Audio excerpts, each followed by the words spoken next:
Yo, what's up, everybody? It's another week of the Quest podcast. Right now, it is just me and Optimus. We're going to make it a great show. Def Jam Bam should be popping through anytime. So, first off, I'm going to introduce the other man with the plan, Optimus. What's up, everyone? Happy to be here tonight. I'm ready to get into these topics. I also want to thank people on Twitter who have been following me. I hit 400 today, so I Whoa. absolutely appreciate it. Thank Okay. you. Keep it going. I want to continue to keep doing this, especially for the community and everything. So definitely ready to Big, do it, man. big man with the plan. 400 followers. Trying to, man. Yeah. Yeah, and this is M Bangs 99. I'm your host for the night. We're gonna get right into it. What have you been playing, Optimus? Uh, Destiny. Destiny. You know me, man. I gotta get that Destiny in, man. You know what? I had to hit you up last night just because I had to get somebody to get me away from this game, dude. I'm addicted. It's bad. It's terrible. Yeah. Um, but yeah, I've been playing. I played a little bit of Titanfall 2 with you. I played a little bit of Battlefield 1 with you. Also Yeah. played. Um, also played. What else did I play? Forza Motorsport 6. Also played some. What else did I play? I think that's about it, actually. Not too Oh, bad. you played a lot, man. Yeah, not bad. All right. And as for me, I finished up Hellblade. Great game. I started to play Ages of Mayhem. Really fun. And then I played those games with you, which we sucked at all of them. I've also, played the Uncharted multiplayer here and there. So, but the best thing of the week so far has been finishing up Hellblade. That was a really really good game. So, what we're gonna do now is gonna move on to the next topic. Should PUBG be considered Game of the Year, seeing as that it's basically a preview game? What do you think? Uh, you know, it's hard to say because I get the game is doing very well. A lot of people are loving the game. It has a lot of people playing it on a daily basis. But do I think it should be game of the year with it not having a narrative, with it not having I felt the same way with Overwatch because I know Overwatch won last year. Was it last year or was it the year before? It might have been the year before. I think it was the year before. Year before. But yeah, I mean, with those two, if this year PUBG wins Game of the Year, oh gosh, man, I I'm afraid that the gaming industry is gonna kind of start going more towards just multiplayer s type of games from now on, and try to copy what PUBG is doing. Because I mean, look at what Overwatch did. When it did that year before. Now everybody wants to make a hero shooter. Everybody's like, oh, I got to make a hero shooter, and a lot of them, they're making free to play hero shooters. But it's I hope it doesn't. I really don't hope. I really do hope it doesn't win Game of the Year. Not saying it doesn't deserve Game of the Year because I mean it is an absolute fun game. It's just I don't want to keep continuing to get you know knockoffs or games similar to it when I can just play that. It's just I hate that they're even considering. It's okay to consider it, but I just hate that they're even thinking that it's gonna win Game of the Year. It kind of bothers me. Yeah, What do you think? I think it sets a bad precedent. The game needs to be finished. It needs to be completely done for it to be considered as game of the year. It needs to be a full experience, regardless of whether it's just a multiplayer, a full experience for the multiplayer, or it's just a single player, or it's one that has both. It really needs to be a full finished game before you start considering it as considering it for game of the year. Now, PUBG has done phenomenal. It just came out of left field. I think today I read it was 7 million sold and 600,000 concurrent users. So the game is just, it's doing gangbusters. But to be considered game of the year, in my opinion, it needs to be a fully fleshed out game. And Yeah. I just think you're going to set, like I said, a bad precedent if you start considering games that are in preview because they're not finished. So how Hmm. can it be considered if it's not a fully finished game? That just makes no sense to me. Right, and they're going to continue to do that. The industry is going to continue to try to copy off of this game and put it in preview. They're going to be like, oh, well, we could just put our game in preview and we'll win Game of the Year.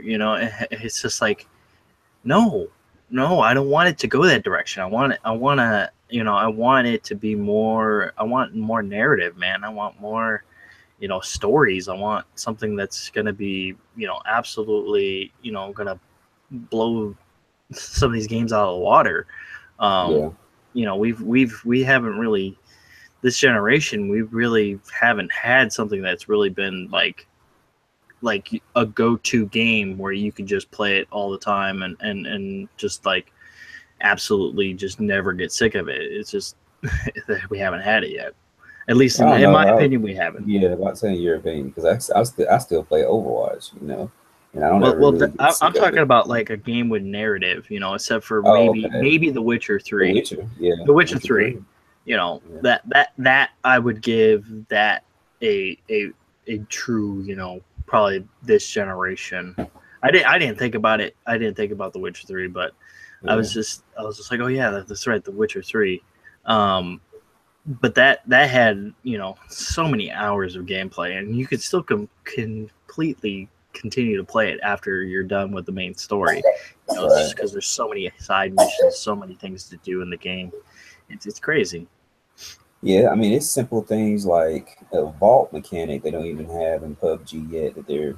I think they may have just implemented or they'll soon have it. But I mean, just stuff like that it shows you that. I mean, well, we know that the game's not finished, but I mean that's stuff that should be in there. And if you're gonna consider it for game of the year, I mean, that's just not good, you know. But PUBG is a great game. I just don't want it to send a message that we can put half games out there and have them still be considered with the top at the top echelon of the other games, and that's just not the way it should be.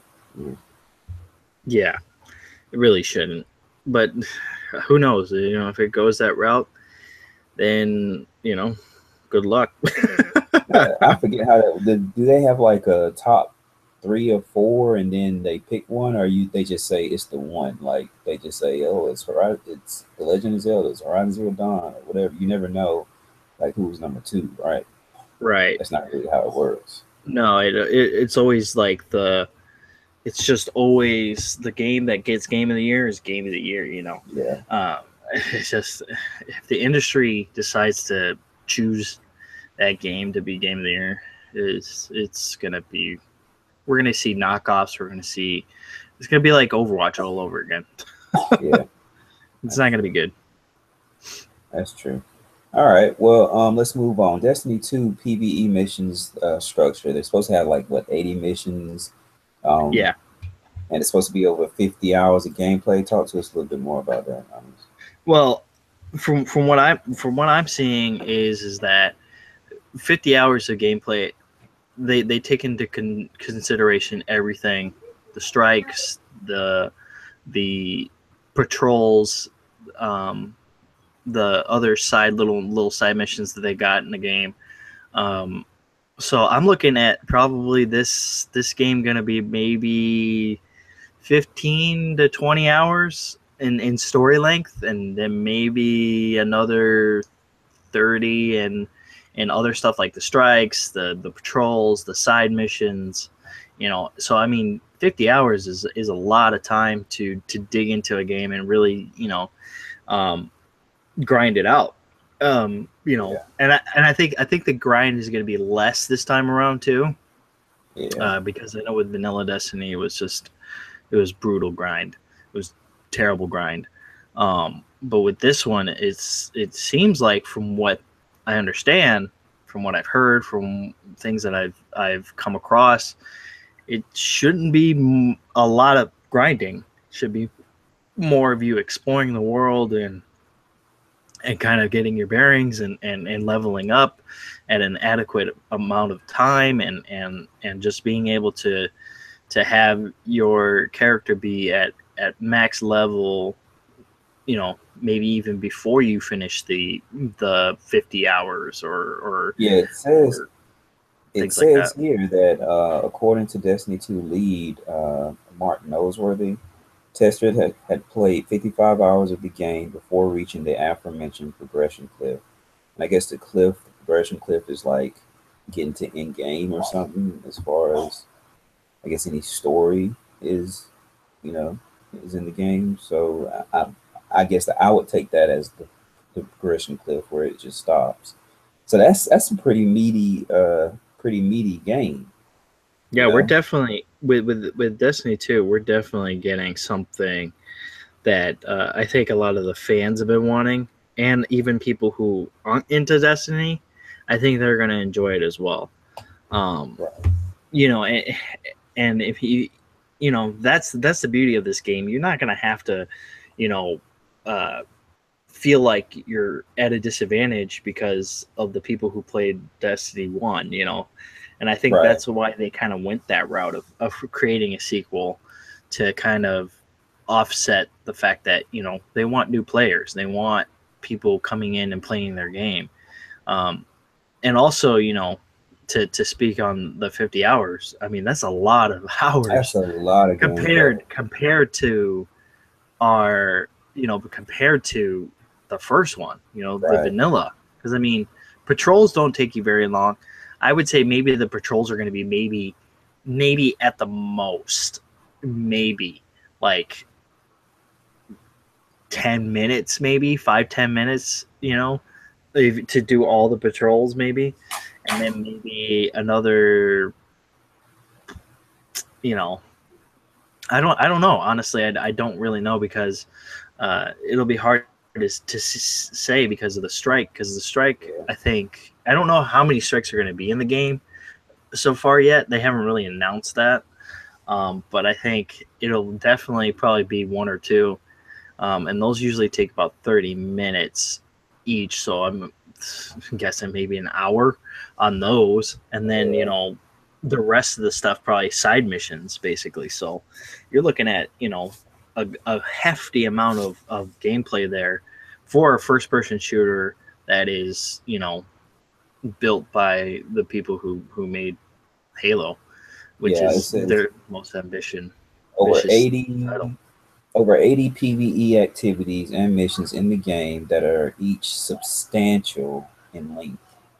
Yeah, So substantial, I would say at least more than 20 minutes each. You know.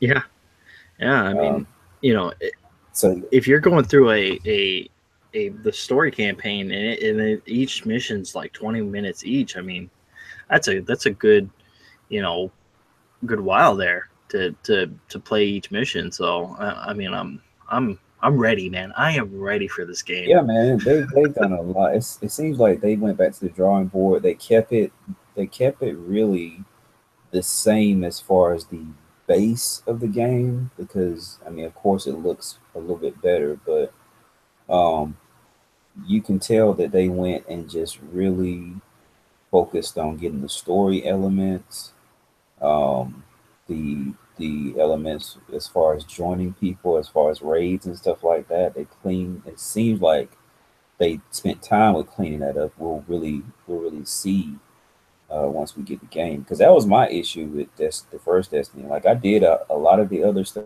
that you could do by yourself. I did a lot of strikes with randoms and those worked out pretty well. You know what I'm saying? Everybody was doing what they were supposed to do. I never really got into a strike team where it was just somebody BSing or whatever. Everybody was doing their job. So those all worked out pretty well for me. But I never got into a raid. I Yeah, couldn't. I and couldn't find enough that's people the to do beauty it. of this one, is that Yeah. you're going to be able to get into a raid no matter if you're a lone wolf or not, you know, Right. because before when you weren't able to get into raids because of the fact that you needed a fire team in order to get in.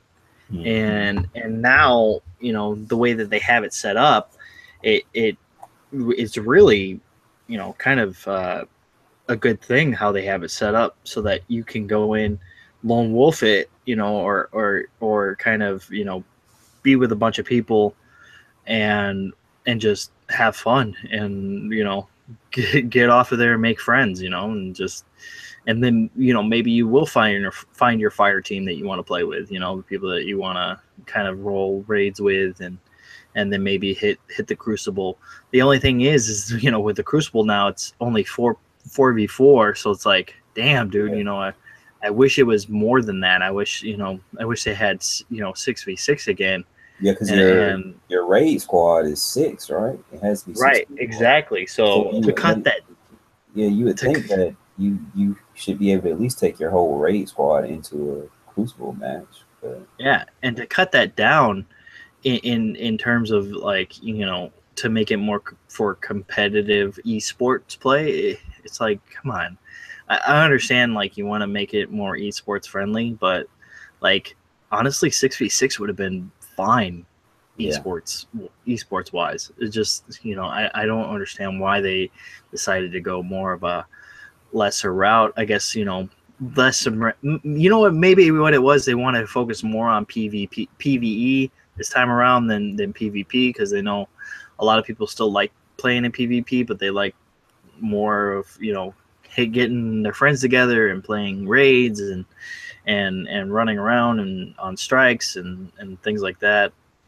It's just, hopefully, you know, it'll continue with the DLC. I know a lot of people are out there for saying, you know, like, the, you know, the expansions, you know, we're gonna have to pay for them. It's like, yeah, well, MMOs have been doing that for years now, a lot longer than Destiny. It was just new to console because Destiny was a new experience. It was a new MMO only for console that time around, and before it was. I know words. What's up, Bob? Look at that guy coming in, sneaking behind in the back What's door. going on, people? What's going on, Bart?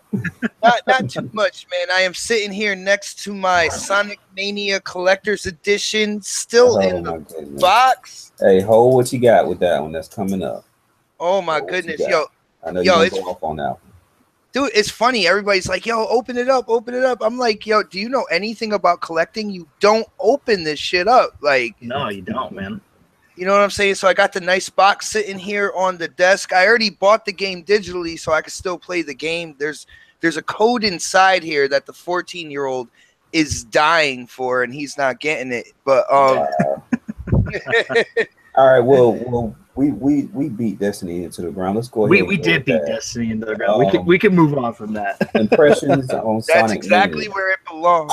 Hey! Don't be shitting on Destiny, bro. Hey, game of the year, Sonic Mania, man. That's all I gotta say.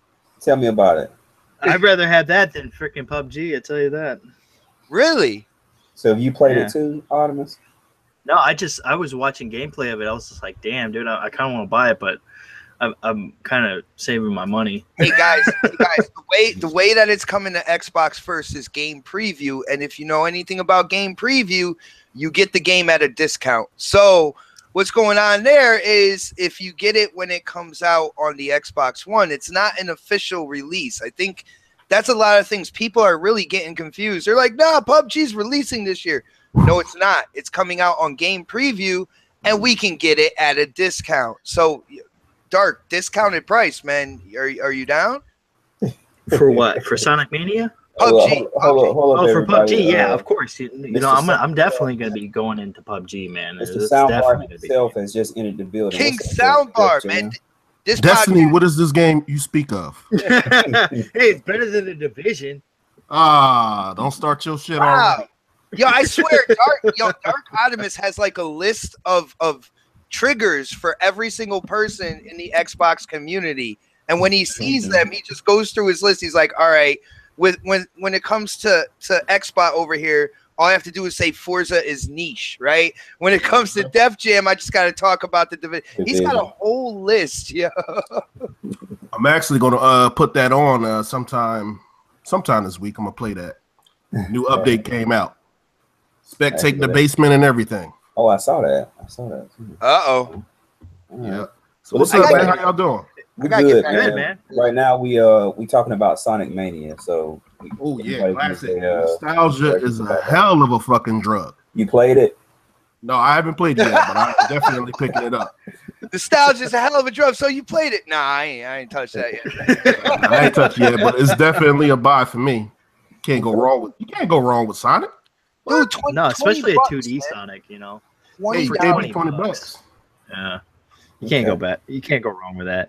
I mean, I'm definitely going to try to pick it up eventually. I just haven't had really any interest in playing something like that right now. So, Well, I'll probably pick it up during the summertime when when there's nothing out and I can just sit back and just play Sonic all. What you gonna get it for like $5-10? You can wait for a nice little sale. Wow, that's terrible. Hey, Bob, I heard you this morning. You said you completed it, right? So, tell everybody about your experience with it. Well, first of all, it's I kind of wish when you're Sonic, you have Tails with you. I do kind of wish that Tails was off to the side. Tails is a playable character, and so is Knuckles. But Knuckles isn't with you at all when you're Sonic, but Tails is. I gotta say, I abused the shit out of Tails. Like, I would go in, and Tails was the one hitting the bosses most of the time because there's a little delay. Like, when you jump, Tails will jump. So, like, I was timing it out, yo. Like, I swear, I had Tails commit suicide like 200 times in that game. But all in all, man, it is definitely a throwback to the 90s, but it's still new. Like, you'll recognize a few of the levels in there, but they have made them so much bigger, changed the ways you can go, the directions and stuff like that. There's a lot of verticality to it as well. You can speed through the levels and do the time attacks and stuff like that if you want to, or you can go in and really explore each of the levels, find all the secrets. When they have the invincibility thing is never easy to find. The speed shoes seemed like they're a lot harder to find. I only found like 2 of the bonus stage like rings to go in to try to get the Chaos Emeralds. They really added depth to it for a 2D Sonic. They added a lot of depth to it, and when you beat the game, you kind of realize this Sonic is actually connected with Sonic Forces, which is the 3D one that's coming out this holiday. So, oh dang, yeah, I'm asking people, like, if Sonic Forces is successful, if it sells the way that Sega wants it to, and everything like that, like, how would people feel if, like, any year a new Sonic comes out, you're actually getting 2? You'll get a 2D Sonic for those retro people. I mean, it was $20. You got Chris Whitehead, Head Cannon, and I forgot the other development team that was developing it. But they are hardcore, like, retro Sonic fans, and I'm pretty sure they can always bring them back to make another one. And have that 2D Sonic, a couple months before the 3D one drops. I think that would be awesome. Yeah. Right. Okay. I'm skeptical on the 3D one, but the Sonic Mania, I'm definitely going to cop that one. I can put that out there. No, I can understand that, going through the history and stuff like that. But if you ever go back and check out a title called Sonic Generations, I deem that as kind of like the renaissance of Sonic. That's when Team Sonic decided that they were going to go back and really commit themselves again. No Sonic werewolves are involved or anything like that. No sorts of craziness. You don't have Sonic talking to like humans and shit like that. None of that bullshit. And they really brought it back to what made Sonic popular. But they had it 2D and 3D with Sonic Generations, and even the 3D felt a lot more stable.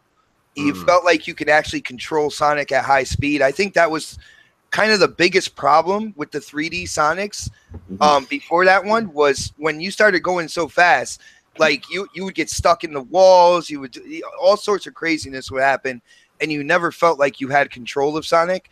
I believe with Generations they really started getting it down to where you had control of your character, and I really feel that with Forces, they cemented it that much more, and it looks, Forces looks gorgeous. I don't know if you guys have seen any of the gameplay that Sega has put out. Yeah, I've seen a lot Oh of my it. goodness, it's got to be easily the best looking Sonic ever made, yo. Mhm. Yeah, I haven't picked up Sonic Mania. I will pick it up down the line. I'm definitely looking forward to Sonic Forces. Well, if you guys were looking to get the collector's edition, you better hurry up because on How much Switch, is that? I got it on, well, OSnaps bought it for me first and foremost. So huge shout out to OSnaps. Do you ever buy anything for yourself? She every time I turn around, she's always buying stuff for me. Isn't those snacks so sweet? Listen, I man, know. I bought groceries. I filled the gas up in the car. I spend my money, Look at that. man. You spend the money on the 17 kids you have. Just 17. I thought it was 25. that's all my plan to That's take what- over the world, though, man. I'm saying you don't know about that, yeah. But we got it Amazon $55. I think normally it's like $70, which is incredible deal when you think about a limited edition collector's edition. And it comes with the statue that has a full-size replica of a Sega Genesis with Sonic standing on top. You could put batteries in it, and when you hit power on the Genesis system, it goes Sega, like everybody knows and loves. Not only that, it has a replica cartridge of Sonic Mania. So if they were still doing Genesis games, it would be in cartridge form, and they show you what that would look like. But then if you reach into the cartridge and pull the chip out, that that's in the middle, you pull it out, it's actually a drawer, and a gold ring is inside it, and it's like an actual like heavy duty metal like Sonic ring. It comes with a limited edition card where on the front is Sonic, and it's got like the prism effect in the background and stuff like that. And then you flip it over on the backside, it's got the prism effect, and it has Knuckles and Tails on it. Like they went all out for this, man. And you can see why I won't take it out of the box. First of all, Sonic shit is highly collectible. You know what I'm saying? There is a definite community out there. When it comes to the Nintendo Switch Collector's Edition, you can't get it anymore. The PS4 is just about done, and Xbox is getting there as well. So if you guys are looking to get the Collector's Edition, which, like I said, I got it for $55, I would suggest doing it now. Not only that, in the Collector's Edition, of course, you get the digital code, the code for the game digitally. So you get a lot of cool stuff, man. Well, Iceman says that he says that Best Buy for the win because he got it for $35. Whoa, Ooh, nice. I hate you, Iceman. It's all good as long as we could both enjoy it, man. I don't care. I was surprised when this came into the mail today. Like I wasn't really expecting this. I bought the digital game. I was happy with that. But shout out to Mr. Boomstick on Twitter because he caught OSNAP's attention and he was kind of like rubbing it in about how he got the collector's edition, sending me pictures of the statue, all sorts of good stuff, man. And I think that's what triggered her to be like, you know what? Bot deserves this. So that's fucking awesome, man. Oh, ain't that nice? It is Sonic Mania for the Switch, right? Who, me? No. I'm just saying they got it for the Switch as well, right? Yeah, they do. Yeah, they do. Okay, the Switch console or the tablet? You still going with that? It's the Nintablet, man. It's still the world's most powerful handheld. I will not call it a console. It does everything that like an iPad will do with interacting with your TV.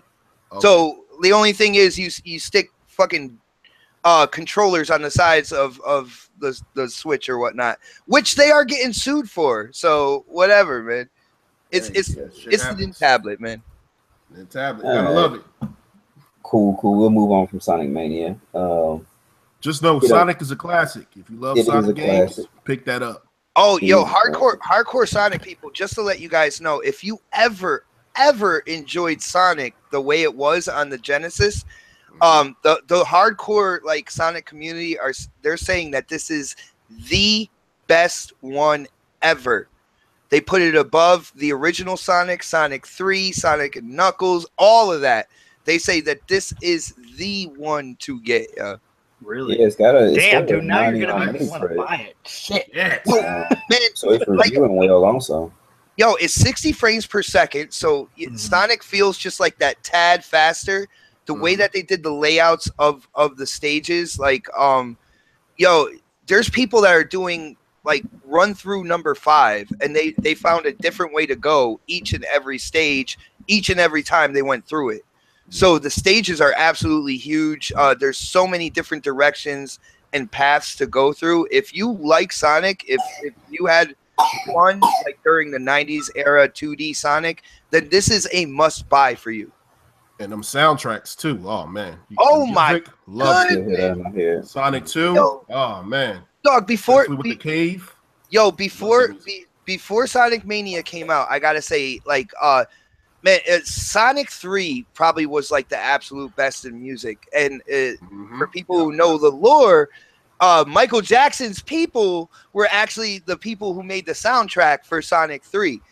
Sonic Mania is better than that. Yo, no lie. All right. Cool.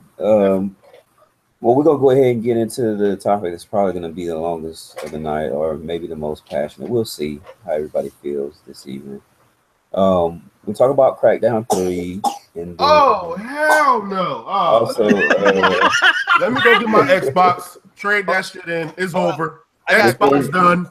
We're also going to talk about, the Xbox exclusive situation. I got a question, though. Go ahead. What's a Crackdown? What is this you speak of? What is a Crackdown? It's supposed to be a game, but it's not that anymore.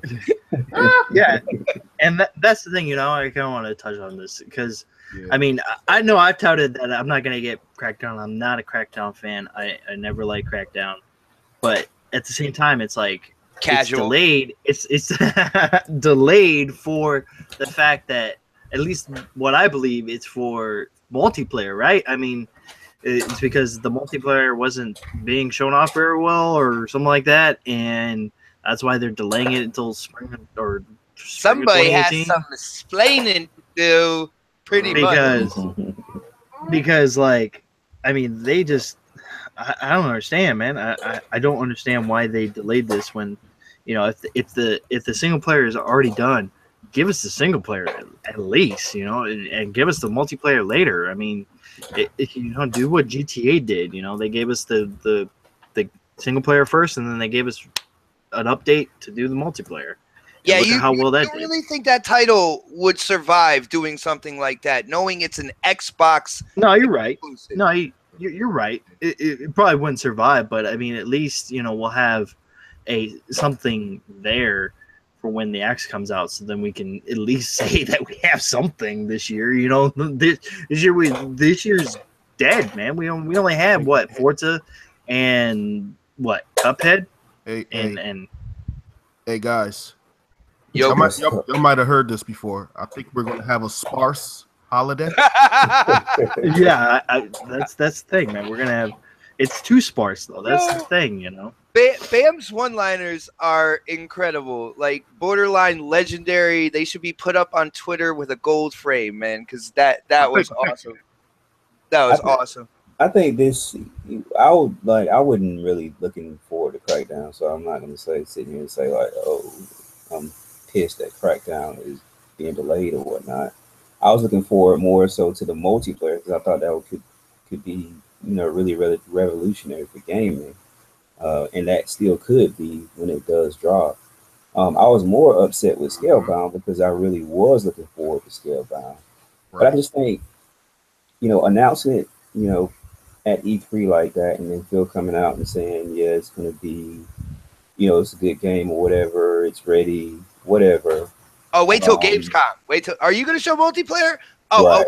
Wait till Gamescom. Right, Yeah, and then they're not going to now. And then them having that showing that they had, which was what was that at? Where they had the celebrities or whatever. Comic-Con.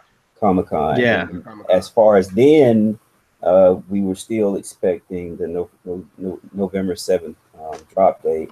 I just think that it just looks really bad on their, everybody there.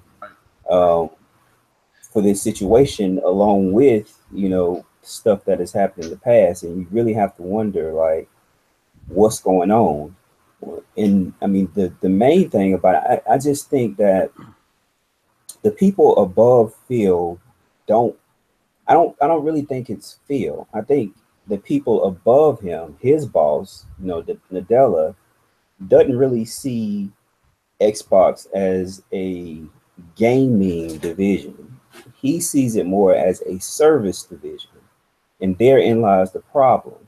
And that's why they're not getting money like they used to get back under other leadership, because the way he and in fact I said this a while back on another one of our podcasts. When he came in, I remember reading several articles about him and what he planned to do with Microsoft as a whole, and it was all about services. All of their platform were to be, service type platforms. You are now going to be able to access Microsoft Office on any platform, Android, iOS, whatever. And so as a company, that's how they see that's where they're trying to get. And as an offshoot of that, it's affecting Xbox. And Xbox, they're more concerned with the service side versus the games. But if that, Baines, if that's the case, and I'm not like saying you're wrong at all. I see where Satya, when he came in, the direction that he was focusing on and stuff like that. But if that's the case, and if they're focusing on services, Halo 5 is a gem in that department when it came to the rec packs and offering, the ability to pay for these packs in order to, go into Warzone with, weapons you want and stuff like that. They did an absolutely perfect job. And if you're first party studios, you should just emulate that. Like, and you would be fine. You would still get your games. You'd get your single player. You would get your multiplayer. Satya would get his services. Everybody would be happy, man. When it comes to Crackdown, it's a huge disappointment for me, because that was my most anticipated game for this holiday season. Now, you guys know I'm a multi-console owner, right? Yeah. So I'm looking at the PS4 and the X1 when it comes to the holidays. Usually the X1 saves the holiday for anybody who's multi-console, because let's face it, Sony, they abandoned the whole holiday thing, a couple years back. And they might throw out like one or two games, but they really abandoned that for the beginning of the year into spring. That's their window now where they come out with more of their exclusives. So X1 was there with software, with exclusives on the holidays, and this year it's not going to happen. I feel a lot of it is because throughout this generation, and I know a lot of people might not like this stance, but when it comes to consumer feedback, Xbox has really touted that we will listen to everybody, and they have. They have listened to absolutely everybody, even people who have no fucking interest in the platform whatsoever. Right. And they're trying to please everybody. Now, with doing that, there was a huge outcry. I think it was about 2 years ago. Oh, we want brand new IPs. So Phil Spencer's like, all right, you guys want that? And they shifted money into doing that. They're not going to talk about them until they are about a year from coming out, right? So now we're stuck in this transition period where at one point in time, the Xbox community, the gaming community was shouting new IPs. These games take 3 to 4 years to make. You know what I'm saying? So now we did have Crackdown and Forza Motorsport 7 and the Indie Cuphead to kind of hold us over for that transition, right? Crackdown is fucked up right now. The multiplayer, I hear that's what's going on. They need to flesh that out. So now you take one of those games away at the low point before they start coming out with the newer IPs, and you have a bunch of shit going on like what's going on Twitter now. Yeah, I think another thing is, they've had new IPs, and I think that since those new IPs weren't as successful as they may have thought they would be or wanted them to be, they just decided not to make a part two. And a lot of times your first one is not going to be as successful, but if you stick with the franchise to keep it with your portfolio, the second one that comes out is really the one that really blows up.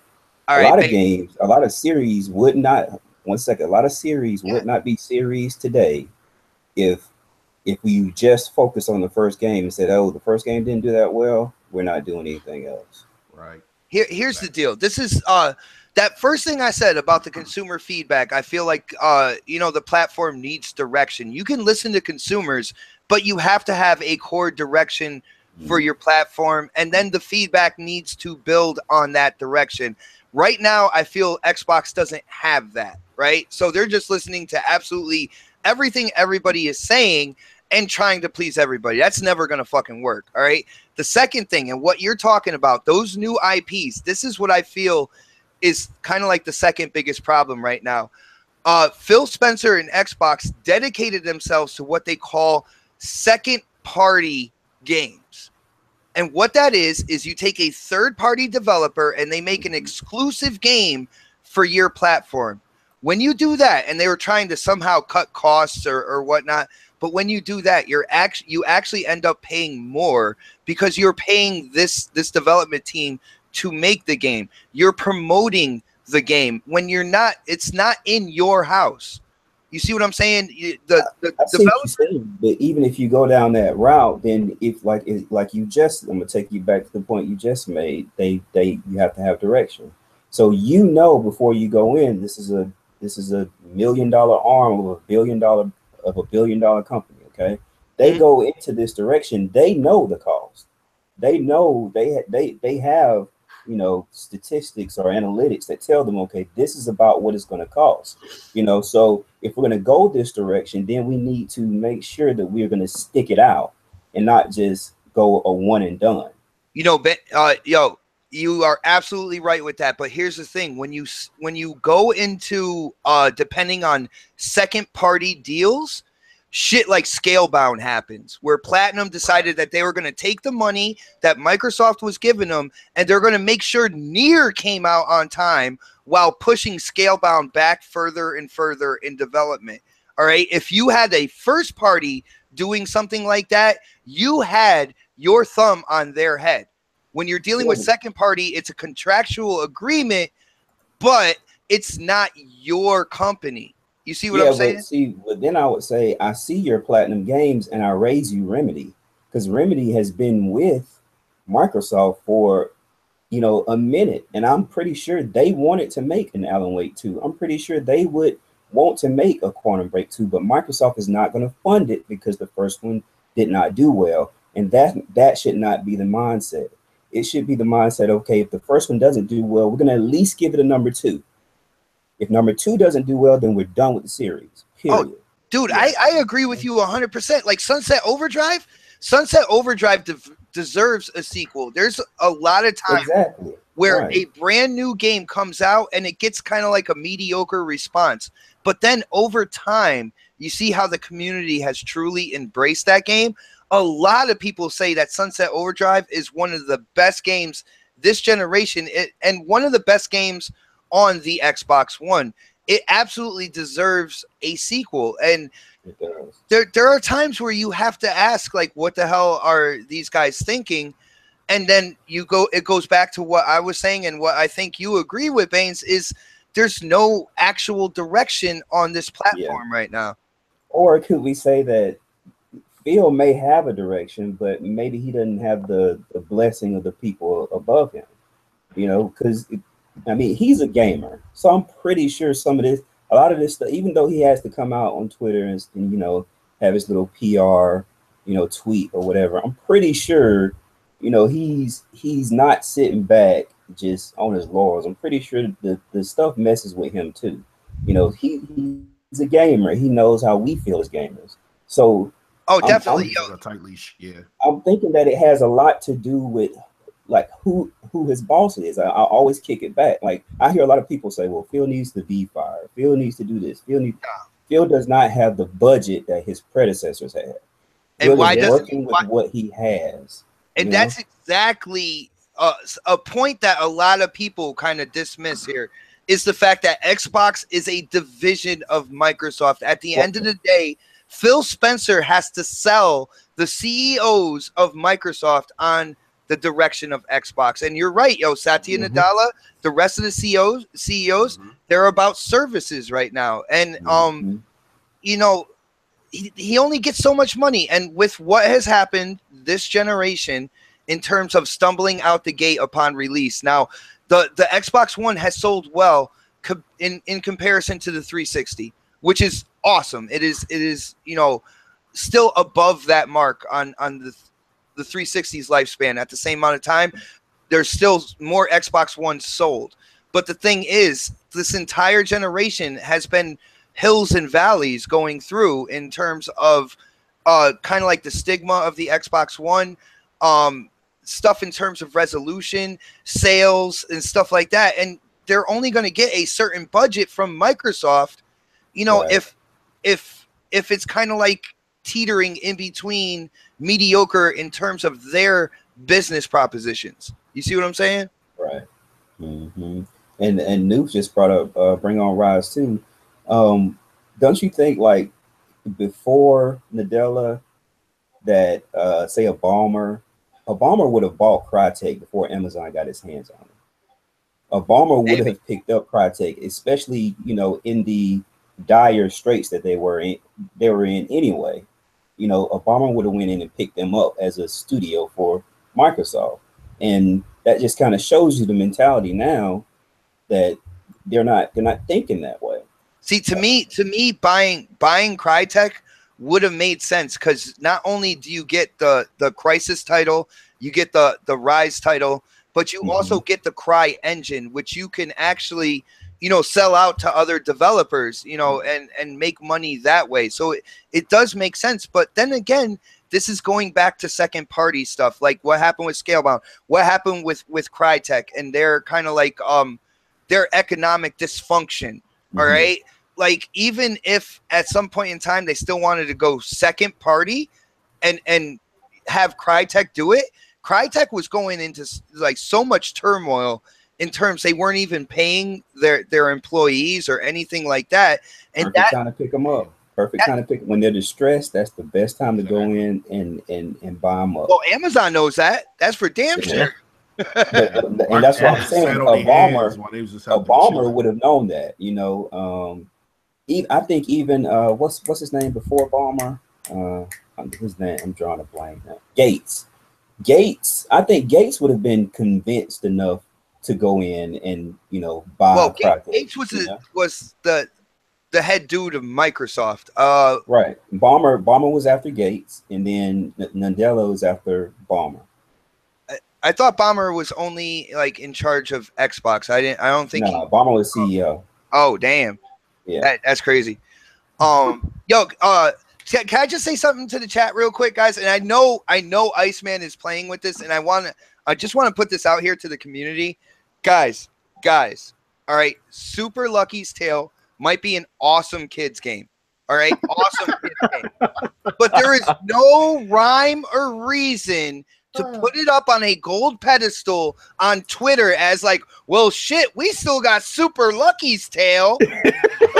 There is no. That's the thing, man. When I see that shit, I'm all like, come on, guys. Now we're just pining for shit, you know. Now we're just trying to sit there and say at least we got Super Lucky's Tale. We don't got Crackdown. It's like, you know, we didn't really have much this season of game. You know, this holiday season anyways, to be honest, and you know, to have Crackdown be delayed, it's just like it's not good, man. It's really not good. It's not like I said. Yeah, it's not looking good for Microsoft at all. Here's the thing: when I tuned into you guys. I was actually making another video for tomorrow, and I'm gonna kind of bring the topic to the table here. When it comes to the One X, right?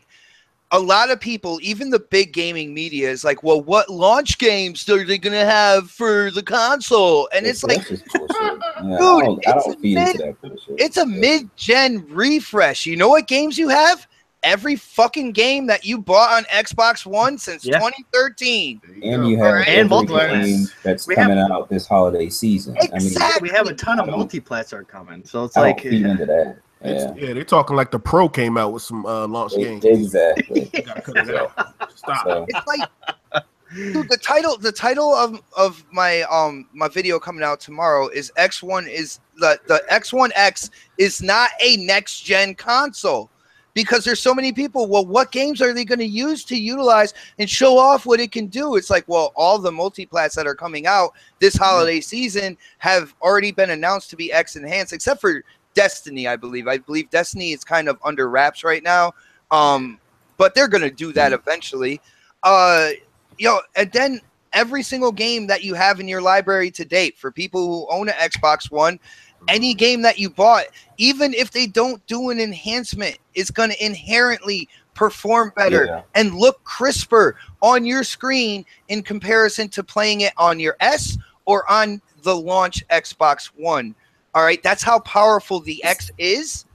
See, that's what it goes back that you have to be comfortable within your purchase without all the other noise. You know, you have to know why you're buying a console. For me, I know why I'm buying a console, so that every game that I have, regardless of if it's multi-plat or, you know, when there's some exclusives that drop, they're going to look 2 or 3 times better than what I have now. And that's why I'm buying the console. And so no other noise is going to stop me from making that purchase. And I think people just feed into the BS too much sometimes. Well, like a lot of people have been saying, you know, Crackdown 3 wasn't going to sell, you know, the console. So, you know, if people are sitting there touting that the console's not going to sell, then they're absolutely wrong, because that game wasn't going to sell the console. What's selling the console is the fact that people are going to be able to play their multiplats, you know, at the best resolution possible right now. And that's a good thing for all of us, you know. Yo, guys, and it brings up competition for Sony to step up their game and do something, you know, next year or the year after. Guys, No Chills Noof is in the chat, and he said something I'm going to talk about real quick, but he said, why is it different to shit on Lucky but praise Mario? And here's the deal, Noof. Mario has withstood the test of time, all right? How many different Marios have come out? How many different Marios are successful? Dude, I will bet you $40 that Super Lucky's Tale is not going anywhere near how many units Mario sells, man. Oh, definitely not. Xbox, you sound like you I'm definitely that game up. I'm definitely picking it up for my nephew. Dude, Because my like nephew will like it, but I'm gonna be straight up honest. You know, I'm a gamer. I'm gonna pick it up down the line. I mean, it's not a day one for me. It looks like a game. I'll probably wind up getting it on the sale, but I'm interested in the game, you know, but it's not anything to put on any type of list or anything. If you're trying to do list wars with somebody, it's not a game that you want to throw up on a list. I would definitely throw Cuphead up there. Yeah, that's like when PlayStation came out with that big ass list. What was it, last year, with all those bullshit ass games? Like, come on, stop it. Yeah, I mean, at the end of the day, the list that's going to be all subjective anyways, based on what you like. My deal with Super Lucky's Tale, I have no problem playing cartoony games. I think Dark knows that. I think you know that. My thing with Super Lucky's Tale, from what I've been seeing from it, it looks very much oversimplified. It looks like one of those games that really does cater to children, to the fact that children can play it. All right.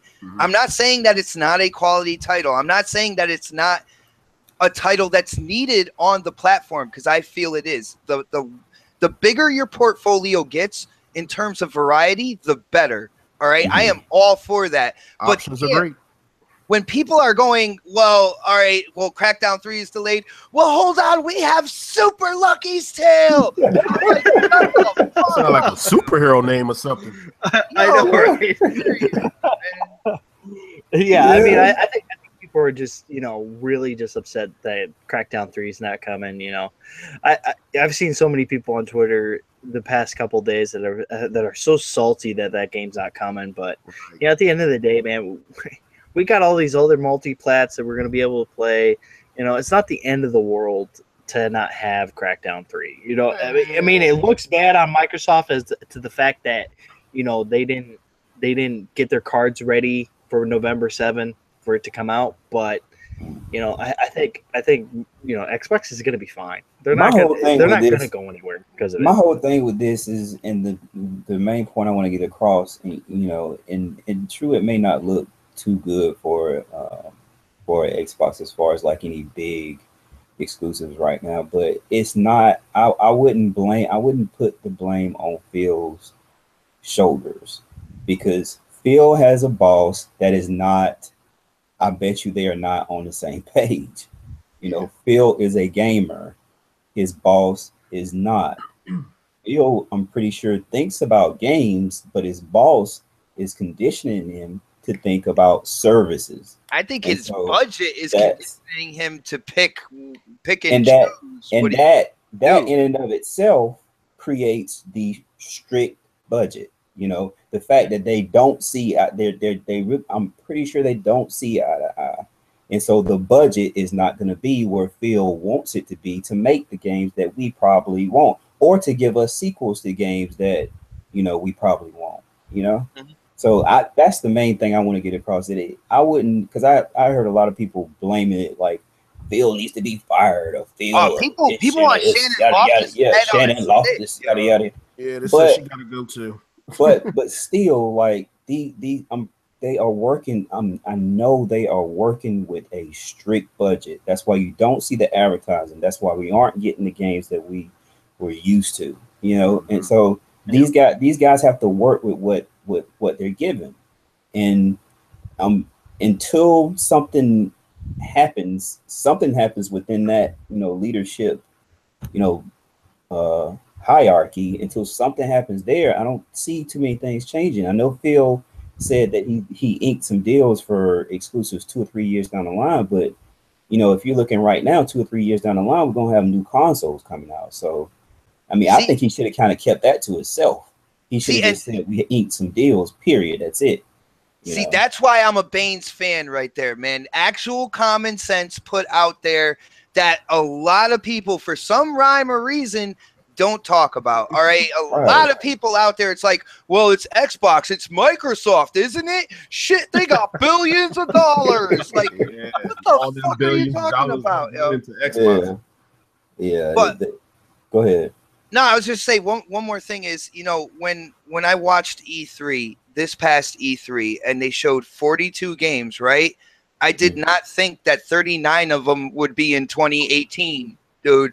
Like that's a little rough right there, and that also concerns me because I'm in the camp where I feel like Halo 6 needs to come out next year. But if they have 39 titles going from small indies up to double A's and stuff like that, I'm a little concerned that like Xbox might feel, hey, you know what, 343, you got a year more, man. We got 39 games coming out, and I don't think that's a possibility. I don't think that's the right mindset right now. I think they really next year, Forza Horizon 4 is scheduled to come out, right? Right. Yeah. Now to combat this year and what has happened this year, they need both Horizon 4 and Halo 6 to drop during the holidays, along with those 39 other titles going from small to double A. If you want people that sour taste in their mouth, that's there right now, and it's going to go all the way through Black Friday or whatnot. If you want that sour taste to come out, you need to drop those big titles 2018. Yeah. I don't think they're gonna they can't delay Halo. Halo is too much of a big game. If that were to get delayed, what? Twitter would have been on fire. Twitter. That's a new name I just made up, but Twitter would be on fire. What happened? And as far as the Crackdown thing go, I kind of knew something was up when they wasn't showing the multiplayer and they wasn't talking about it much. There's like, just stay tuned. I was a little skeptical, but at the end of the day, it's not canceled. So I guess we could be happy about that. They could have pulled some bullshit and been like, well, it's canceled now. Then that would have been some problems. But Microsoft definitely got some work to do. Now I have a question too about to see what y'all think about this. Now we know how Scalebound was canceled. I mean, not canceled. Yeah, it was canceled. It was delayed, then canceled. Right. You think Crackdown could be delayed, then possibly canceled? Nope. Nah, they can't do that. Not at all? No, you know why? Why? The guy that you talked about before, Satya Nadella.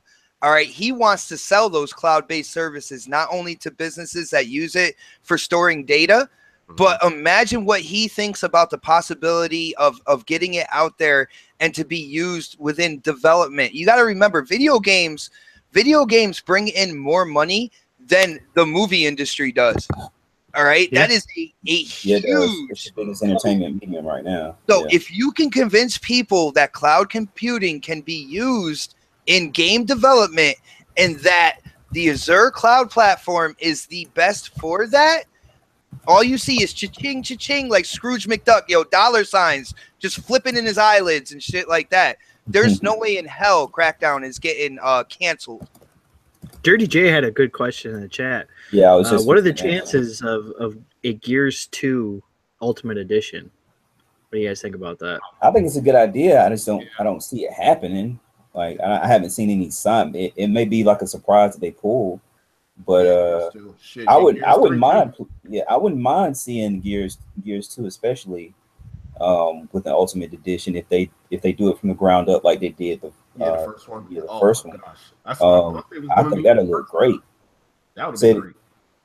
Yeah, so I don't see it, but I would like for it to happen. Like, hey, question for y'all on Horde mode. Do y'all think by now they could at least add a 6th player in there? Like, come on. What's a Horde mode? I forgot you don't play Gears like that. So yeah. Did you say Halo? No. Man, you probably got. Yeah, but what's the disadvantages of having, what's the highest player count you can have now? 4? 5. 5. So what's it? I mean, what would be the advantages of adding one more person? Like, why would that help? I mean, you never know. You might have a 6th person and be like, "Hey, y'all playing Horde?" Yeah, but it's only 5 people though. Just there are. I have come across, when we were playing Horde for a little while, we came across a couple of people who were like, "Hey, you guys need people?" And we're like, "Yeah, we're full." You'd be like, "Damn." Okay. They have added some new maps and stuff, though, haven't they? If you have more than 5 friends that want to play a game with you, I have the game for you. It's called Halo 5. Oh, man. Perfect segue. Hey, I mean, that's the best multiplayer game on Xbox right now. Multiplayer game generation. So this generation, man, you can't even just say Xbox. The whole gen, dude. Yeah, it definitely is. I hope they do release some story DLC for that Gears 4 though. I mean, they might as well keep the tradition going. They did it with all the other ones, so might as well do it. Oh, Iceman's giving away free candy. Let's go. Free candy from Iceman, yo. I want to lump this conversation all into Gamescom. So you guys got any expectations going to happen at Gamescom? Whoever take the floor. I honestly don't see anything that's going to surprise me at Gamescom, because I mean, there's a lot of stuff that I've already seen from a lot of the games that I want to play, and I don't think anything's going to really surprise me. I think we'll see some more gameplay of course, Assassin's Creed. We'll see more gameplay of Destiny. We'll see more gameplay of all these other games that are coming out, but I don't think we're going to get any surprises at all. Because if we would have gotten surprises, I think Microsoft would have, or Xbox would have said something, or just wait until Gamescom, and we already know that, that they. Well, I don't want to get into that because we're gonna get into that a little bit later. But yeah, I don't think there's gonna be any.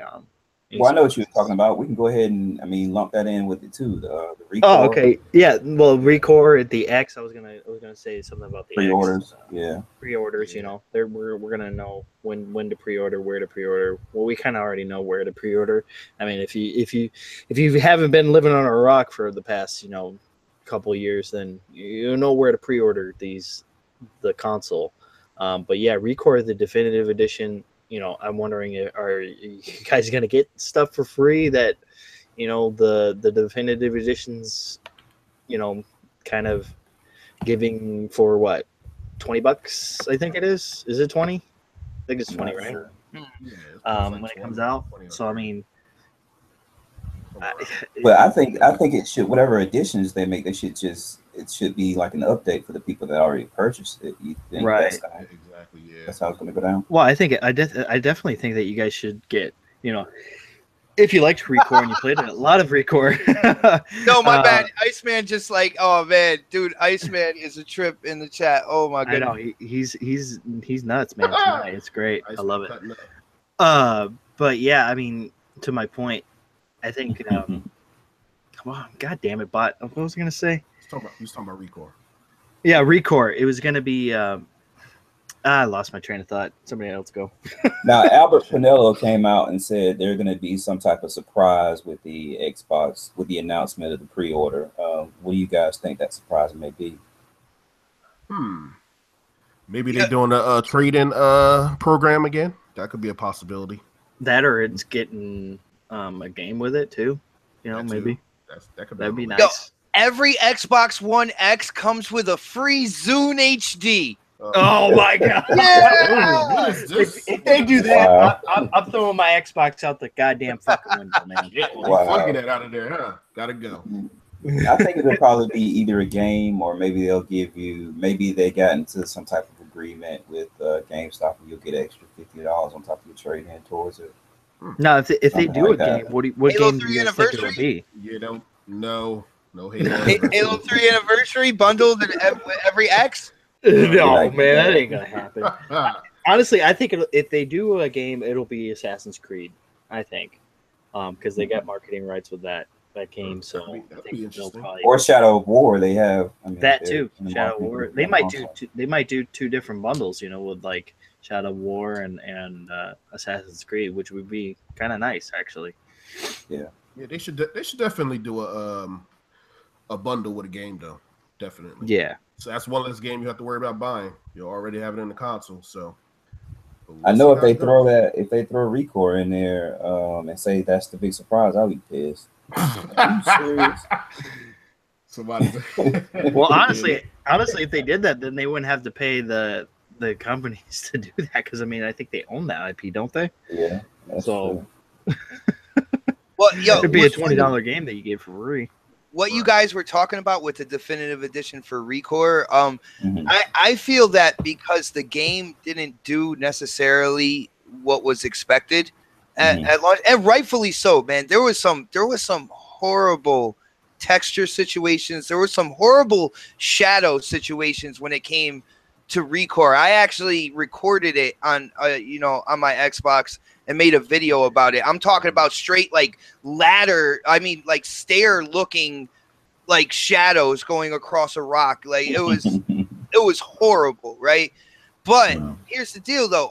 Ori was a successful game, right? And they came out with a definitive edition on that.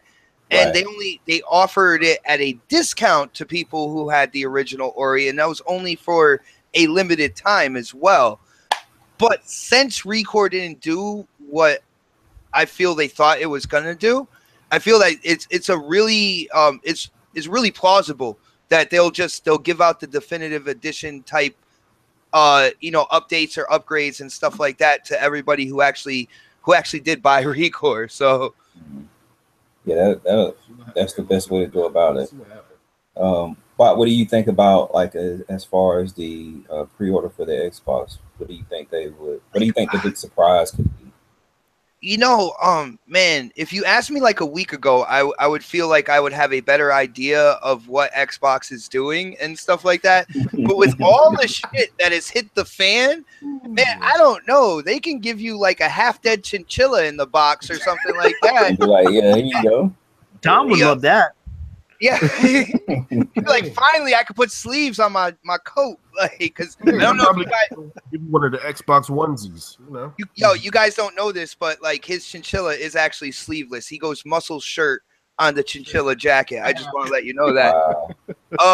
But I don't know, man. If it's a game, like the like I said, my most anticipated title is not coming out in 2017. Forza Motorsport 7. I mean, they could possibly bundle that. Maybe you can't tell anymore, man. Like I have no idea. That's true. Microsoft got us in a loop right now. They don't know what the fuck going on. Yeah, I honestly think the best thing they could do is, like I said, if they made a deal with GameStop to give you extra $50, say if you trade in your S towards the X to give you extra $50, or they throw in a game like Assassin's Creed or Shadow of War or Forza 7. But I didn't even really want Assassin's Creed to begin with.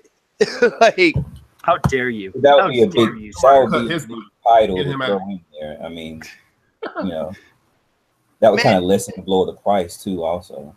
You know, not for anything. Like I was a big Assassin's Creed fan back in the day when it came to 2 and Brotherhood.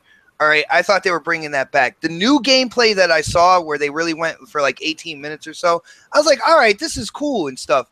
But with so many people on social media sucking AC's dick, like it turns me off, man. That's why I'm not on social media all the time. You gotta block that out, man. I tune those people out. They're like, like, it's the second coming of Christ and Buddha put together, and I'm like, no, it's not, yo. It's Allah. really no, it's not. But I mean, it's definitely gonna bring some stuff that we haven't seen from the series before. Yeah, and it's shaping up. I mean, as far as everything I've seen, it's shaping up to be a good game. But you gotta block all the other stuff out, all that overhyped stuff out. Oh my goodness, man. Yeah, I'm not getting too hyped for it because I know it's gonna be one of those. You know, it's gonna be a good game. And I'm probably gonna Dark, you stay off Twitter because you're antisocial, not because you don't want to deal with it. I'm social. I just don't like to argue with people. I'm social. I just don't like to talk to people. Yeah, man. You don't got to argue with people. That's just a waste of time. Dark, I got Gamescom. As far as what I'm thinking. What you think? I'm not really expecting any big surprises. Hey, I mean, for the people that might want Fable, maybe they might come out and announce that. You know. That would be interesting. But I'm pretty sure most of the games we saw at E3 we're going to see at Gamescom. And hey, do y'all think pre-orders will go live that day or sometime the following that week? That day. Yeah, I'm thinking that day. I hope it do go live that day. Yeah, I think it'll go live that day. Yeah. What, Bam? I say, yeah, I will be happy if it went live that day. That'd be great. Yeah, because I mean, people have been predicting. I mean, I read a little bit online that people have been predicting that it'll be right after they do their little briefing at Gamescom. Yeah. So, and we'll probably see something. Besides the Crackdown thing, yeah, they really can't afford to be. They got to come out with. Oh yeah, and by the way, pre-orders is right now. They got to come out with that. Being that they came out with the Crackdown bullshit and cancel that, so got to kind of give the Xbox fans something. So. Yeah. We'll just have to wait and see what happens. Yeah, I'm hoping to see maybe some more gameplay of some of the games that we saw during that E3 showing. I can't think of any type of surprise that they're going to bring to Gamescom. They're going to have like a little presser type event type something. It's like a stream, man. Yeah, a stream. But you got to think like they have to have some type of show, some type of something, right? If they're gonna do that, you know, they should just do like little mini things during that Gamescom. But guys, if it was something big, you know, Aaron Green would be there, Phil Spencer would be there, but you know who's hosting this stream? AC Bongos. So you know it's gotta be good, man. Oh boy. Yeah, you're right. You're just thinking like, dang, they're gonna do this whole stream and show what? Yeah.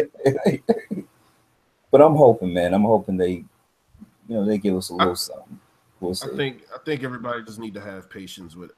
I mean, unfortunately, just a little patience. Just a little bit of patience. Well, we're gonna have to now, but I think Microsoft they definitely got something cooking. Yeah. Because if they don't, they're gonna definitely hear it from the fans. Yeah, they got one of them slow brawls going in. They cooking that thing real slow. Like my boy Mooch say, they slipping too much of them lattes. Put that shit down, throw it out the window, get a beer or something. And they cooking that gumbo. That gumbo, you gotta cook it all. That should take forever, yo. Yeah, look at that gumbo. I'm telling you. I don't know anything about that. I have no idea what you're talking about. Dark is so out of it right now. He's like, yeah. Gumbo, this is America, guys. Okay, that sounds like some foreign stuff. Yeah, we'll move on from that.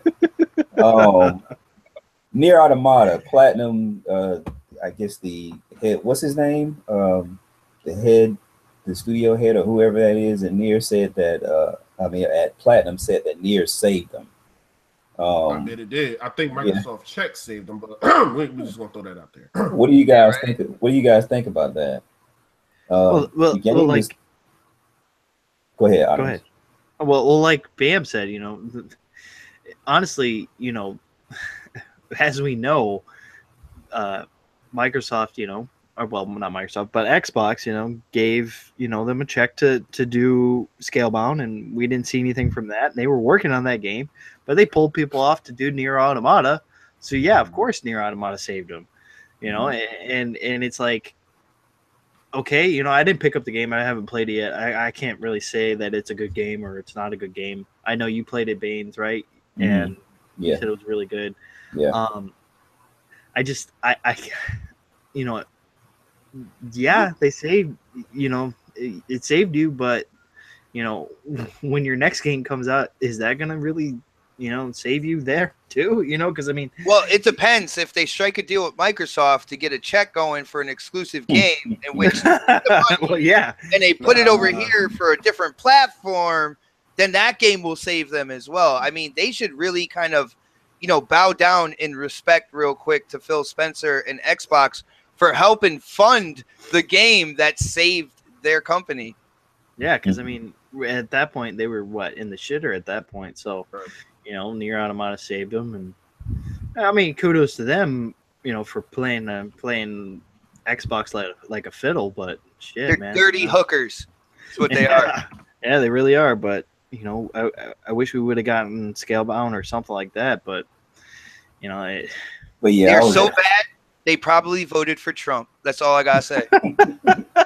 I was upset about the Scalebound. That's still a joke. I was upset about the Scalebound deal, but Nier was a good game, and at least there's another studio that has some type of longevity that it's still going to be out there, regardless of how they did it.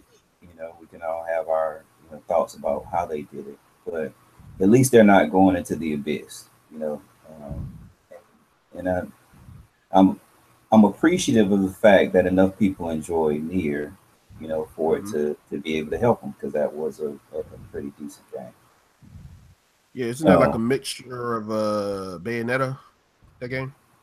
Well, see, I haven't played Bayonetta, but there's a lot of people that compared it to. So okay, yeah, I played it. Well, when I played the demo, it definitely felt like Bayonetta. It felt like their other, Platinum Games type of, formula, the way that they do their games. So, I just wish that they would have stuck with the team and put them on Scalebound and do something with that. It's just a waste. That was just a waste of time and money, and in the gaming industry, they really shouldn't have time for that. They should really be getting these games out there. Scalebound looked like something. It was just going to be different. Going to be, it looked like it would be a lot of fun. And I was really that was my my game right there. I was really anticipating that, and I was kind of ticked when it got canceled. But that type of stuff happens. Any other thoughts? Go ahead. I would say, unfortunately, when it comes to Platinum Games, I give them a lot of shit for what they did, and what they did isn't right? But when you think about it, everything that has gone on in this generation when it comes to the big gaming media and all this stuff, Microsoft Xbox has been underneath this magnifying glass. And even with Scalebound, any little pixel that was off or whatever, you had the entire gaming media talking about it. So if you're a development team and you're working on 2 projects, one's going on the PS4, which the gaming media is absolutely praising, you know, over 60 million people with the console, and you're working on another game that's going to the Xbox, which has, you know, a good fan base, a good consumer base, but not nearly as much as the PS4.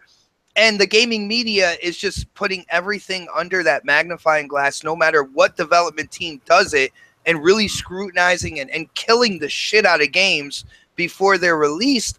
You got to admit, Platinum Games was kind of backed into a corner. Like, what the hell are we going to do?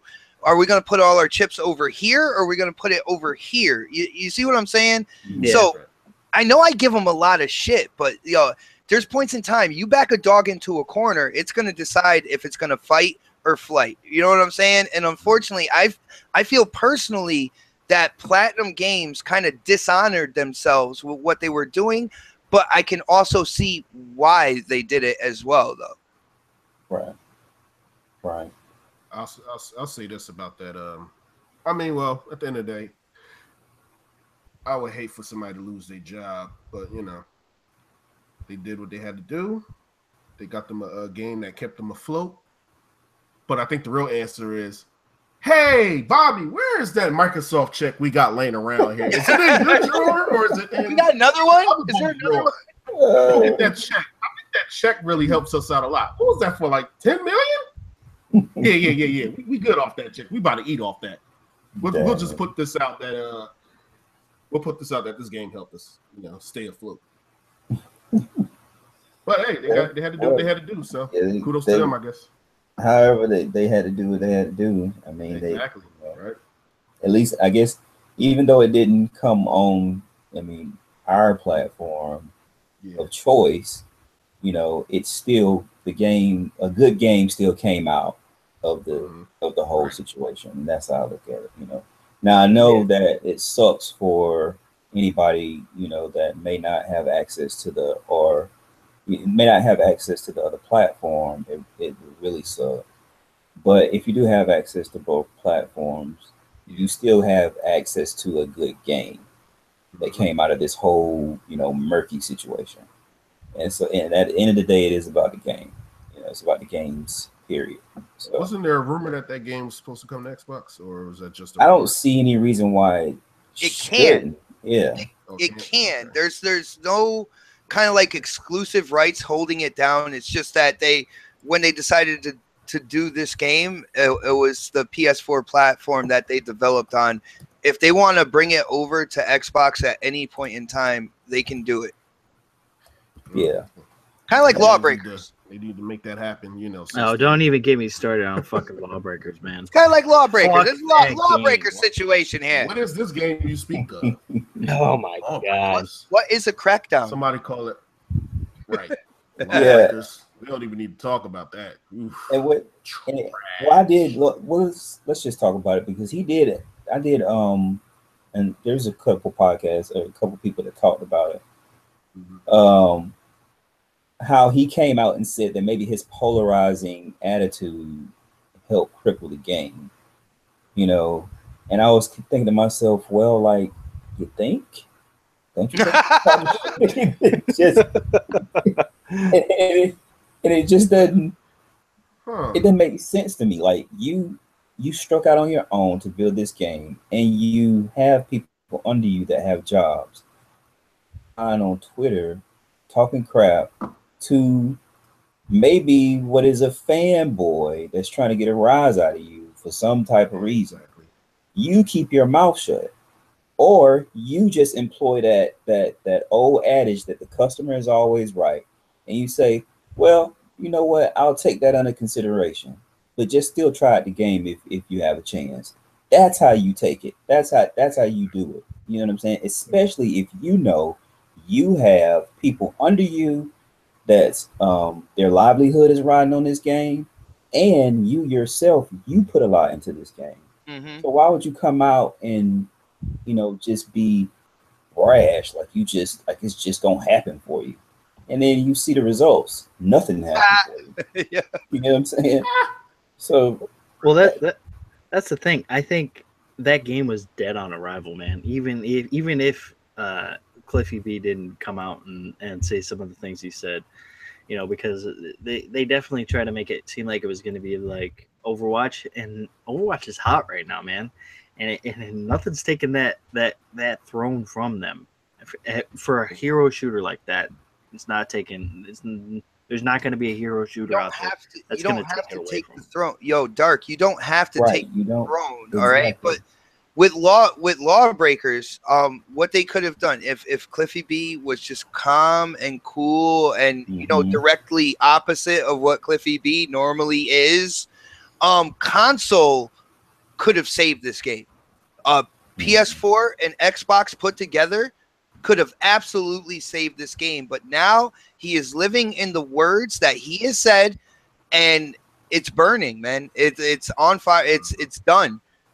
And it's all thanks to him and his reactions. Like if he had just said, you know, we'll wait and see, kind of like exactly what Bane said, do the proper marketing and PR all through this. When it sold like absolutely like shit on PC and did okay, it did semi-decent on the PlayStation, he could have came out like what, maybe this week, or could have came out at Gamescom on the stage with eight bongos and been like, guess what, guys?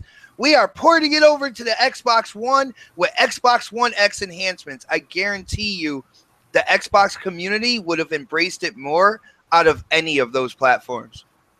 You're wrong, bot. You take the goddamn throne, damn it. I just make fucking sense, Dark, and you can't take it. But yeah, you definitely don't have to take the throne. You can live comfortably at number 2 or 3. You know, True. you know, 4 for that matter. You know, there's enough money out there, and for a lot of these games, as long as it's good enough. And to be honest, I played the game, and the game is pretty fun. I mean, the game is good, but I just think he shut the game down by, you know, just his reactions to things. And then he did make the wrong decision about, and I really believe he made the wrong decision about which console to come out on first. He was just looking at numbers versus, you know, what the player base is made of. And I think it's last time. It's like when you look at a team, like a basketball team on paper, and they have all these names that you recognize so much. When you look at the numbers, you see the bigger number for that platform, and it's like, well, naturally, we're going to go here. But that basketball team isn't guaranteed to win any championships. There's chemistry. There's all sorts of other things to put together to make a winning team. And just because the numbers were higher on the PlayStation side, we all know the Xbox One platform is known for first-person shooters. Yeah. Clifford B was like, man, PlayStation got 63 million users over there. Hey, we can make our money if we go over here. Make the Xbox fans wait, you know, talk a little shit. I mean, yeah, you're going to get fanboys and all that on Twitter, whatever the case may be. But at the end of the day, that is still a customer. So you have to, even if they give you some bullshit, you still got to keep your professionalism intact and be like, well, we'll see what happens. I mean, we're going to put it on PlayStation first. Then we'll see down the line on putting it on other platforms. He could have said that, but from tweets I seen, he be putting, he be doing too much. He need to stop smoking them funny cigarettes. Exactly. Them funny cigarettes, if you know what I'm talking about. And hopping on Twitter, getting them Twitter fingers. You Exactly. mean that crack pipe? That's what I think he smoked. I don't think he just entry level, man. He fell for I think he all in. At least if he gonna do that, just do it and chill on the couch. Don't do it and get on Twitter. You know what I'm saying? Chill out. The way he's feeling right now, he's like, damn, where's that green Lamborghini so I could crash that shit again? I'm telling you. boy. Man. Because most of them games, they do look at, PlayStation has a higher install base.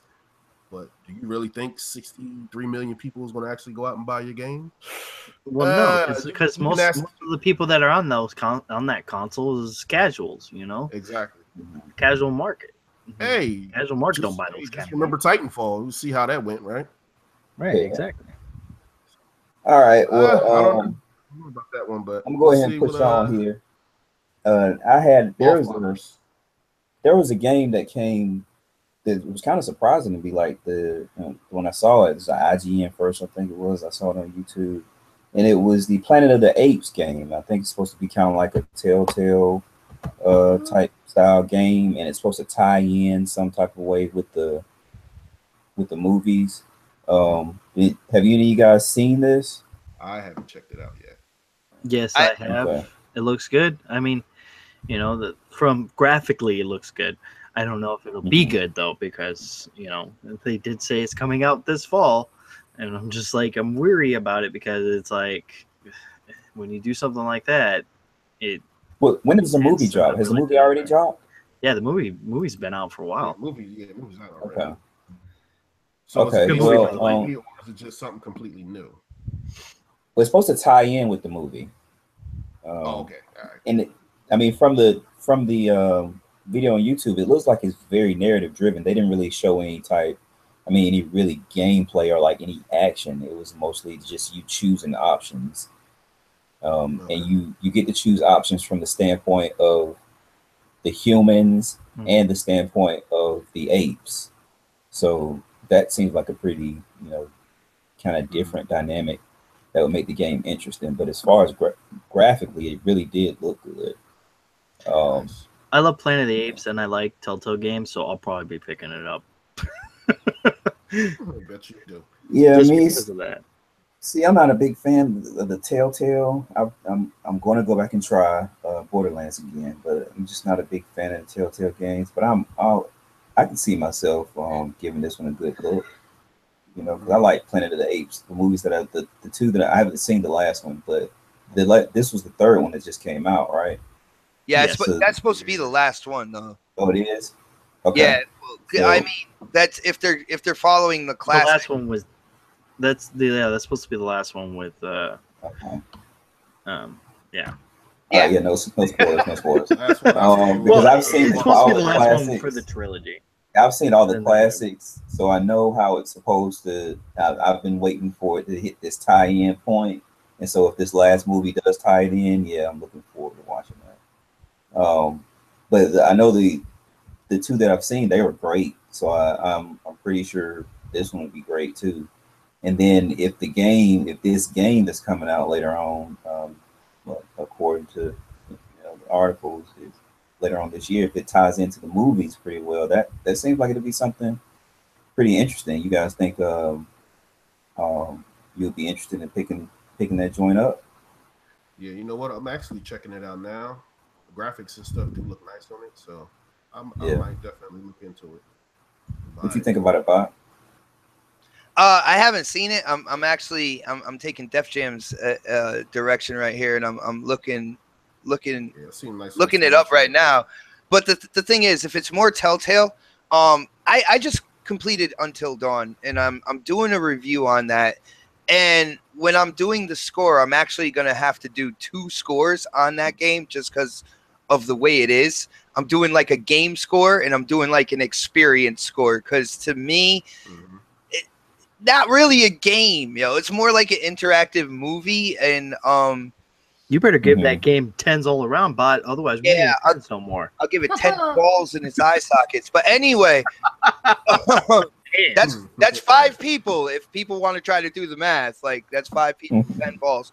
But no, so I'm not too sure on that whole kind of like just pressing a button here, pressing a button there. In terms of it being a game, like I'm still trying to wrap my head around what these things really are. Like I really like The Wolf Among Us. I thought that was a great story.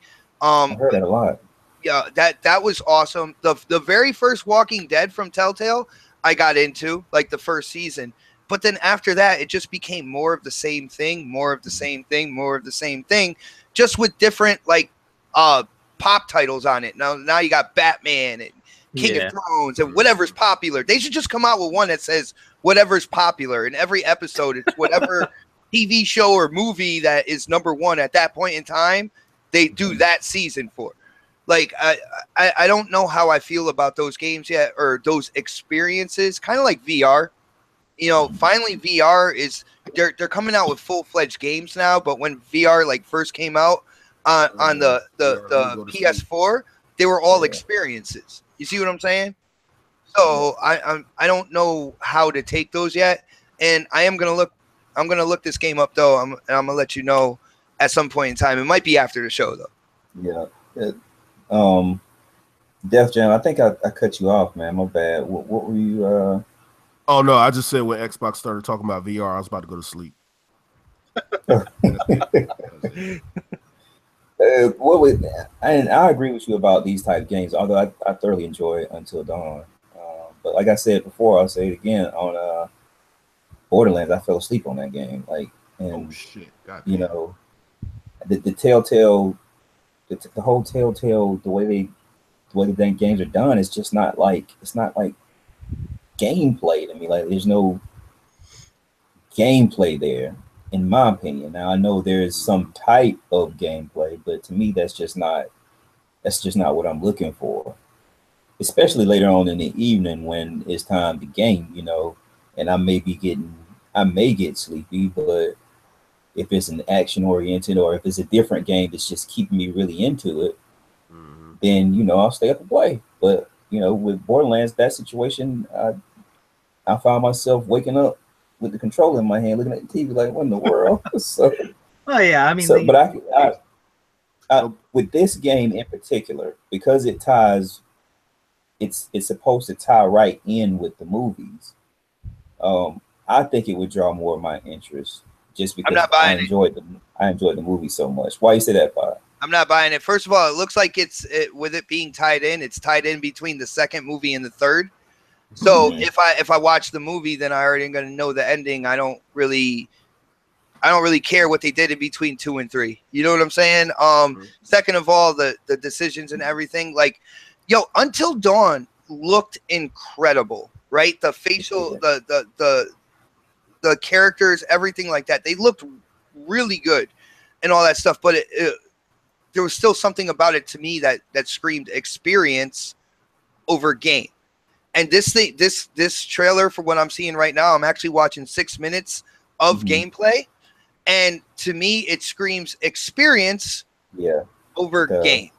So I got Until Dawn for free. So you wouldn't even be interested if there was like a point, because there's always in movies, even when you go from the first to the second or the second to the third, there's always blocks of story that may not have been as fleshed out as they could have, and so it would leave you kind of wondering what happened during this point in time.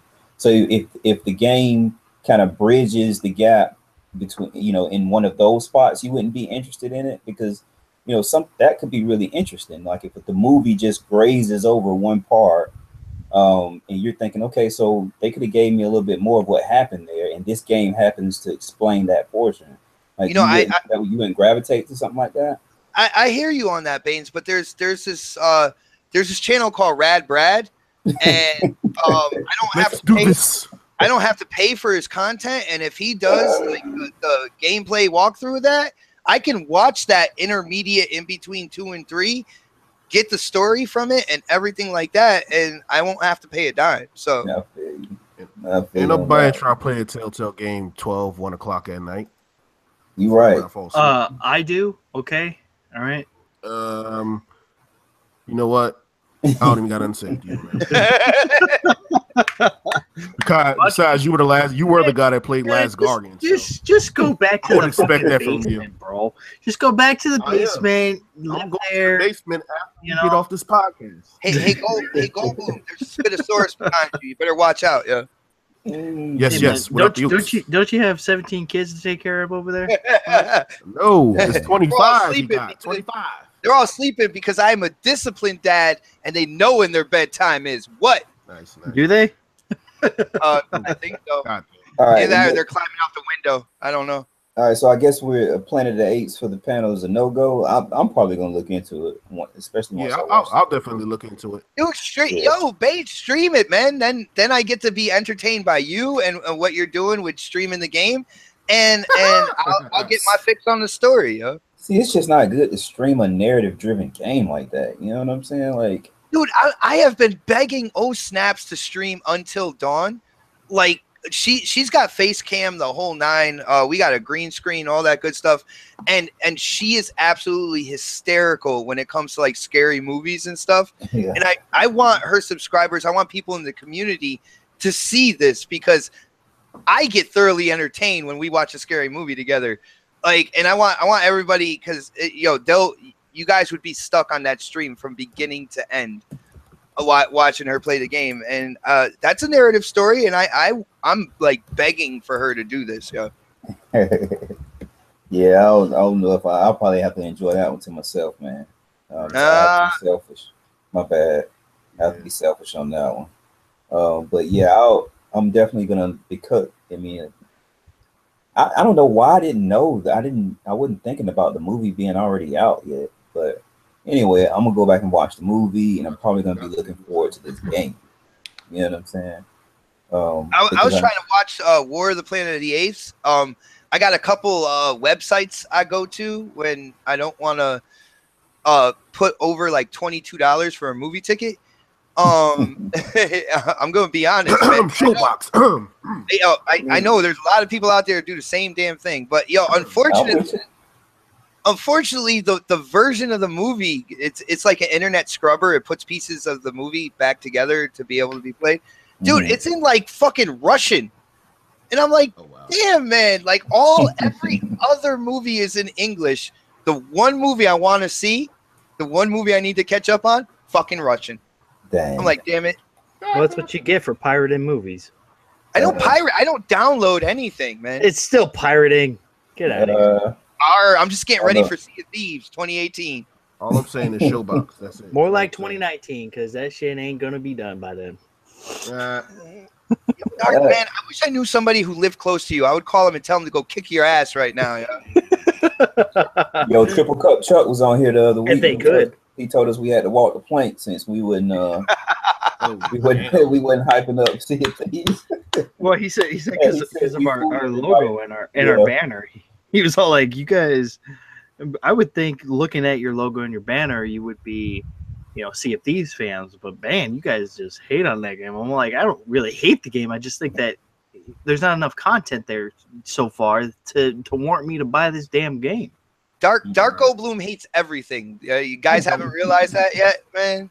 I don't hate everything. He'll say something is great and then fucking tear it apart right afterwards. Like, just like Dark loves Tekken. Oh my god, dude. Worst game, the worst buy I've ever fucking purchased in my entire life was Tekken 7. Mega, man. Why the hell did you listen to Mega? No, I didn't listen to Mega. I was like thinking about, because I actually like Tekken. Like, I just like giving K Mega. When you were like 10? Yeah, when I was a kid. When I was a kid, I was kind of excited. I was like, oh, okay, we're gonna get another Tekken. I want to play it. I started playing it. It's fucking trash, dude. It's like it's so fucking terrible, man. It is. Yo, Dark. Here's the good Worst purchase and the bad ever. news. The good and the bad news about Tekken. Yo, from when you're 10, the good news is it hasn't changed. But from when you're 10, the bad news is it hasn't fucking changed. Yo. But that's the thing, like when you're 10, I guess you think about it as like, oh, it was an awesome game, and then you play it now, and you're like, it's not that great. All right, well, I'm gonna kind of open it up to you guys, see if there's anything you guys want to talk about before we go ahead and close this thing on off. Question. Go ahead.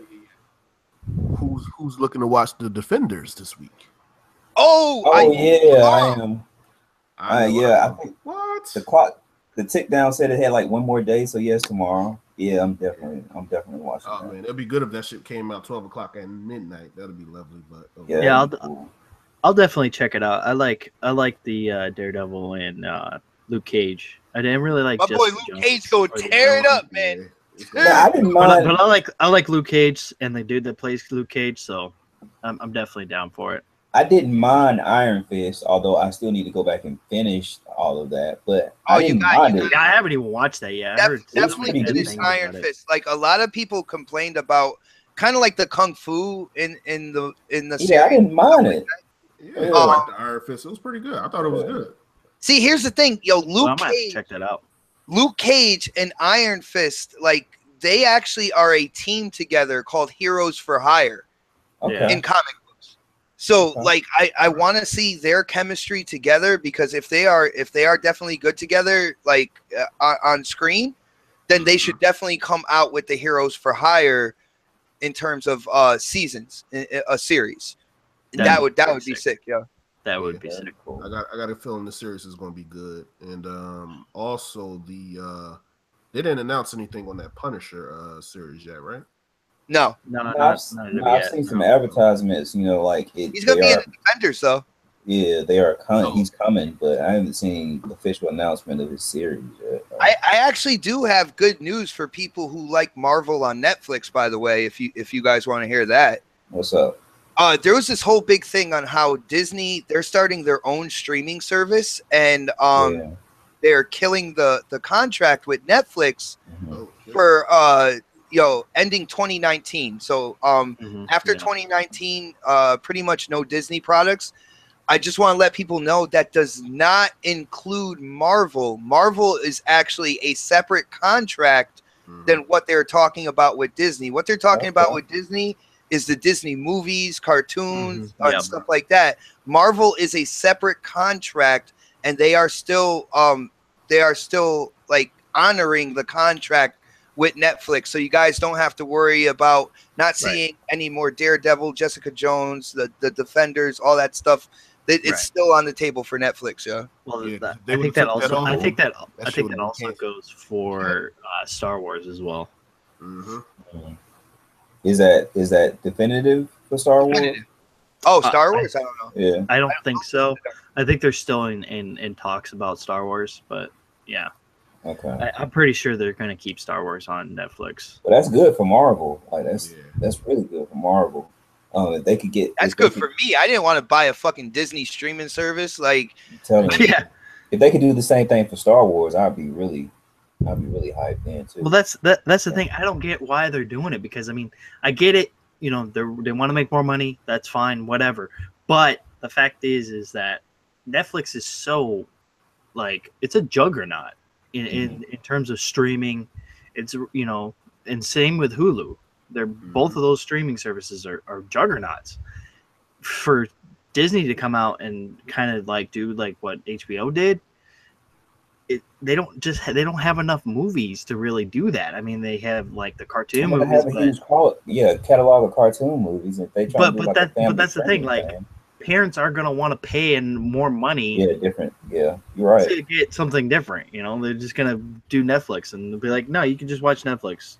One thing I learned in my life, never doubt Disney's decisions, because if you notice, anything that Disney has done so far has been successful. Well, see, the only thing about this particular move though is I don't know if a lot of people know, but Disney had a streaming service. Like they had like a service that you could pay for and go in and watch like Disney movies. I forget what it was called. This was a while ago, maybe a few years ago, and that's why because Netflix tried to do a deal with Disney, but they wouldn't do it because they had a service like that. And then that's why I was surprised when this deal with Disney came about. I was like, whoa. So I was wondering myself what happened to Disney's thing. So maybe they're trying to reinvigorate that, but this is not their streaming service or whatever they want to call it. It's not new. They've had it before. Yeah, they've done it before, but the thing is, society has caught up to what they were thinking as well. You see what I'm saying? So now there might be more of a place for it. And not only do you got to remember Disney itself, you got the cartoons and you got the cartoon movies, but they also make a lot of what they call quote unquote tween TV shows. And stuff like that. Like you take those out and you throw them in there, and then all of a sudden, because I know my 9-year-old twins, there's a couple Disney TV shows, like tween TV shows, that they are absolutely hooked on. They'll take those out of Netflix, though. That's under Disney, and they'll put them on their streaming service. There's gonna be people to pay for that shit. Yeah, right. Or they do like I do and just have my kids just, if they want to see Disney, they can just watch the Disney Channel, whatever come on there, that's what you get. Again, common sense, Pain. That's what you get. All I know is 2018 Infinity Wars. Oh, And yeah, that's gonna be beast. it is going We to can be have a whole separate show on that trailer. Oh my goodness. Dude, That's we can have a whole separate show on Marvel. Period. Yes. Dude, I'll be Definitely there looking front and forward to center. that. I am a huge Marvel geek. Like I'm not Same ashamed here. of it, man. I'm about to go see that. I might have to see that in 3D. Oh, Yeah. yeah. Oh, I wonder, yeah. like, I haven't seen a 3D movie in a while, man. Like, Yeah. Certain movies I do 3D for. Marvel's is definitely it. Yeah, I would say the last one I saw 3D for was Civil War. Right. Yes. Oh, okay. Whew. That airport scene, That though. that Lit. shit was crazy. Oh in yeah, 3D. that airport scene. Oh my I'm jealous, gosh, bro. dude. I should have did Wonder Woman in 3D, but we didn't do it. Wonder Wonder Woman was Woman great was in pretty 3D, good. man. Yes. Yeah. Yeah, that's pretty good. Yeah, it was.